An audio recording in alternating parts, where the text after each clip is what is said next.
Salamu alaikum wa rahmatullahi ta'ala wa barkatu masu kallon wannan tasha African TV3 a fadin duniya nake mana sallama wa salamu alaikum wa rahmatullahi ta'ala wa barkatu. Kamar yadda kuka sani muna kawo muku yadda za ku motsa jikinku a sauwake a cikin gidajenku a falonku a ɗaki domin ku samu lafiya. Muna ci gaba sai lokaci ya harare mu muna taɓa yadda za ka rabu da timbi cikin kwanciyar hankali. To kamar yadda kuka sani a masu timbi akwai wanda za ka ga idan zai yi wanka yana da malafa a nan sai ya ɗaga ya ƙara ɗaga ya wanke, kuma in ya zauna ka ga cikin ya yi folo sai matar ta ringa tambaya wai cikin ka wata nawa ne. To alhaji in dai za ka biyo mu a wannan tasha insha Allah wannan kwabal ɗin za a rabu da shi in Allah da. To shikenan alhaji to buɗe kafarka ga na bana nan kowa ya buɗe kafarsa. To kamar yadda muke muna yi ne a hankali saboda wanda ya riske mu zai fara motsa jiki shi ma don ya koya. Sa hannunka a wuya. To masu kallon mu nan gwiwan nan za ta zo ta taɓa tan a hankali, gwiwan nan za ta taɓa nan a hankali, za mu yi nan goma a hankali. To bismillah.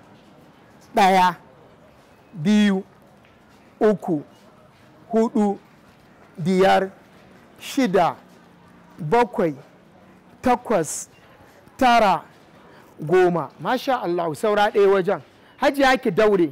Kin ga alhaji ya suwo miki kaji, ya suwo kwai, yayi mai teɓa ta yawa. Ki biyo mu a hankali. Ke ma cikin nan za ki warware shi. Da yanzu na ji alhaji yana cewa zai karo kishiya kuma siririya. To in kika biyo African TV ke ma za ki da siririya. To bismillah. 1 2 3 4 5. Masu kallon mu kun ga yadda mazaje suke motsi sosai, wato yau haka alam muka kamo yake yi wannan. Kun ga kakanmu da tumbin ya sauko amma yanzu ya yi ƙasa. Mu je kakana muna 5 6 daure muna 7 mun zo 8 muna 9 masha Allah 10. To kun ga dai yadda muka yi wannan. To za mu yi yanzu kuma da sauri, mun yi shi a hankali ɗazu, yanzu za mu yi shi da sauri insha Allah. To a riƙe za mu yi da sauri guda 10 muna cewa 3 sai a fara.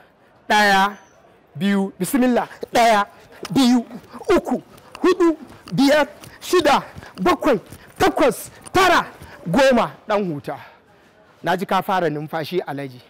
To rike yau ga hajiya kin ga kin fi shi kokari wallahi. Rike kin ga yadda na falan ke ma haka zaki ki dago nan ki daga nan da sauri guda 10 tun ban yanzu zaki ji nan din ya sauka. To bismillah. 1 2 3 4 5 6 7 8 9 masha Allah 10. Ya kika ji daɗi ko? Na san gashi nan ana ta haki. To a ka'ida idan ana haki ɗan dakatawa ake hakin ya sauka. To sai mu kirga guda 10. 1 2 3 4 5 6 7 8 9 10. To kowa ya sa hannunsa haka.